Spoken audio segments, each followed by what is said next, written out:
አሳም መብላት በብልሃት መግዛትም ማጠብም መስራትም ብልሃት ሲጨመርበት ደግሞ አሪፍ ነው ውዶቼ። ዛሬ ሰራውትን አሳ ለመጥበስ ፈልጉ። ይህ አሳ ዝርያ በቅድሚያ ሳፊ ይባላል። ይህ አሳ ዝርያ ደስ ያለኝ ከላይ የሚፈቀፈቅ የለውም። በቀላሉ ውስጡን አጽድታችሁ መጥበስ ትችላላችሁ። በመቀስ ስራችሁን ያቀልላችኋል። በተቃራኒ በሁለቱም በኩል ያለውን ትቆርጣላችሁ። ጎኑ ላይም እንደዚህ ያለውን በመጀመሪያ ትቆርጣላችሁ። ጭራው ወይንም ደግሞ እዚህ ጋር ያለው የመጨረሻው ፓርት ረጅም ከሆነ እሱንም በመጠኑ ታሳጥራላችሁ። ቆዳው የሚፈቀፈቅ አሳ ከሆነ በዚህ መልኩ ትፈቀፍቃላችሁ። ይህ የአሳ ዝርያ ግን ምንም ቆዳው ላይ የሚፈቀፈቅ የለውም፣ ንጹህ ነው። ሆዱን ትከፍቱና ታጸዳላችሁ። ታጥቡትና በቢላ ሰንጠቅ ሰንጠቅ በሁለቱም በኩል ማለት ነው። በመጀመሪያ ግን ሆድ ውስጥ ያሉን አውጣችሁ እጠቡ። ከዛ ጨውና ሎሚ ያርጋችሁ እንደዚህ ለውሳችሁ ሁሉንም ውስጡንም ውጭውንም ለተወሰነ ደቂቃ ቁጭ አርጉና መልሰን እናጥባለን ማለት ነው።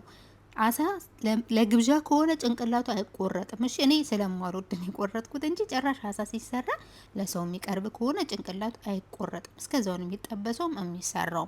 ካልፈለጋችሁ እንደኔ መቁረጥ ትችላላችሁ። ቅመም ከዝበራ፣ ድንብላል በአማርኛ፣ ቁንደ በርበሬ፣ ፍልፍል አስዋድ በአረብኛ፣ ኩርኩም፣ እርድ በአማርኛ። ይሄ ካሽመሪ ፍልፍል ሐር የሚባለው ነው፣ የሚያቃጥል በርበሬ ነው። ከሙን፣ የነጭ ሽንኩርትና የዝንጅብል የተዘጋጀ እንዲሁም ድብልቅ ቅመም ነው ያለኝ። ከፈለጋችሁ ባህራት ሰማክ ጨውም አለው። ባህራት ሰማክ፣ ባህራት ሙሸከል ያላችሁን መጠቀም ትችላላችሁ። የአሳ ቅመም፣ ድብልቅ ቅመም ያገኛችሁትን ቅመም ተጠቀሙ። የሎሚ ጭማቂና የምግብ ዘይት አድርጌ ለውሼ አሳውን በሎሚና በጨው ለወስኩትን አሁን አጥብና ይህንን ያዘጋጀውትን ቅመም አደርጋለሁ። ምን ያክል ነው የተጠቀምሽው ቅመም ላላችሁት በዚህ በመታወት የትንሿ ማንኪያ በጣም ትንሽ ነው ያደረኩት ከሁሉም አይነት። ለምን ሁለት ትንንሽ አሳ ስለጠበስኩኝ። ልክ እንደዚህ ስታካፍሉት ጨውንም ቀምሳችሁ እንዲህ ስታካፍሉት ለሁለት አሳ፣ ለሶስት አሳ፣ ለአራት አሳ ይበቃል ብላችሁ ካሰባችሁ ያደባለቃችሁት መለወስ ትችላላችሁ። አሳውን ካጠባችሁ በኋላ እንደዚህ በደንብ በሶፍት ማድረቃችሁን አትርሱ። ሶፍቱ እዛው እንዳይጠበቅባችሁ በዛ ያለ ሶፍት በእጃችሁ ያዙ። ነካ ነካ አድርጋችሁ ስታዳርጉት በቀላሉ ቅመሙን ይይዝላችኋል። ውሃ ከሆነ ግን ይንሸራተታል ቅመሙ ማለት ነው። ውጭውንም ውስጡንም ሸንተረር በቢላ ያረኩት በሁለቱም ጎን ነው። እስከ መጨረሻው አትቁረጡት። ሸንተረር ብቻ ነው እንዲቀመምልን፣ ጨውም ቅመሙም እላው ላይ እንዲሆን ነው።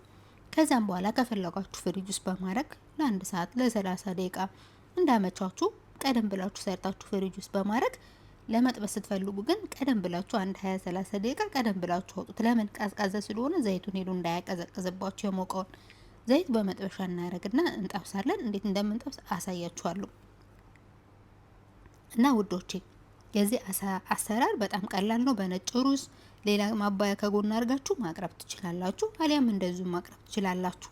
ቡታጋዙን በመካከለኛ መጠን እንለኩስና ዘይቱ ቀስ ብሎ በራሱ ጊዜ ይሙቅ። ዘይት በጣም ከመጠን በላይ እስከ መጥበሻው ላይ ድረስ አታብዙበት። ሽንኩርት ነው ያደረኩት ለሙከራ። ዘይቱ መሞቁን ሽንኩርት ስታረጉ አንደኛ ለጣም፣ ሁለተኛ ዘይቱ መሞቁን ያረጋግጥላችኋል። አሳችንን ካረግን በኋላ ለተወሰነ ደቂቃ ተውት እናረጋለን። ሁለት ዘርጋ ያለ አንዱ ማማሲያ የእንጨት እንዳይቆርስብን አሳው፣ አንዱ የብረት ወይንም ሁለቱንም ማማሲያ መጠቀም እንችላለን። ብቻ ለማገላበጥ የሚመቻችሁን ተጠቀሙ። አሳው ብድግ ስታረጉት ጥብቅ ብሎ ካለ አንደኛ የመጥበሻችሁ አይነት የሚያጣብቅ ነው፣ ሁለተኛ ደግሞ አልበሰለም ገና ነው። ተወት አርጉት።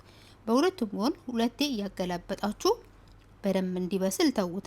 አንዴ በሰለ ብላችሁ ገልብጣችሁ በዛ ከበሰለ አታውጡት። አንዴ ረጅም ሰዓት ደቂቃ ከሚፈጅ እያገላበጣችሁ ስታበስሉ ቆንጆ ነው። ግን ታዲያ ስታገላብጡ ቆዳው ዘጥብቅ የሚል ከሆነ በመጀመሪያ መጥበሻው የማይዝ መሆኑን አረጋግጡ። ሁለተኛው ደግሞ ስታገላብጡ ገና ስለሆነ ተወት አርጉለትና ይብሳል። ይሄን የመሰለ የሚጣፍጥ ቆንጆ አሳ ለመጥበስ የተጠቀምኩትን ስቴፕ ተጠቅማችሁ ኮመንት ላይ ጽፍላችኋለሁ፣ ያቀመሙን ስም እንድታስታውሱት ማለት ነው። ላይክ ሼር ማድረግ አትርሱ ውዶች፣ ይወዳችኋለሁ። ቪዲዮውን ያዘጋጀሁላችሁ አመል ወርቅ መኮንን ነኝ።